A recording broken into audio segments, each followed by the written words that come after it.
গাজীপুর মহানগরীর কোনাবাড়ীতে hotel haven ফ্রেশে পুলিশের অভিযানে ৮ নারীসহ ৯ জনকে আটক করা হয়েছে। মঙ্গলবার সকাল ১০টার দিকে গোপন সংবাদের ভিত্তিতে অভিযান চালিয়ে তাদেরকে আটক করা হয়। বিষয়টি নিশ্চিত করেন গাজীপুর মেট্রোপলিটন কোনাবাড়ী থানার অফিসার ইনচার্জ মোহাম্মদ নজরুল ইসলাম। অভিযানের পরে বিক্ষুব্ধ জনতা হোটেল হেভেন ফ্রেশে ব্যাপক ভাঙচুর চালায়। এক পর্যায়ে হোটেলের ভিতরে থাকা আসবাবপত্র বের করে ঢাকা টাঙ্গাইল মহাসড়কে আগুন ধরিয়ে দেয়। এ ঘটনায় আতঙ্ক ছড়িয়ে পড়ে হোটেলের নিচে থাকা দোকান মালিকদের মধ্যে। পরে তারা হোটেল বন্ধে বিভিন্ন স্লোগান দিতে থাকে।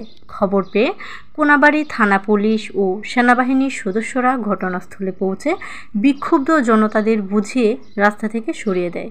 পরে প্রশাসনের হস্তক্ষেপে পরিবেশ স্বাভাবিক হয়।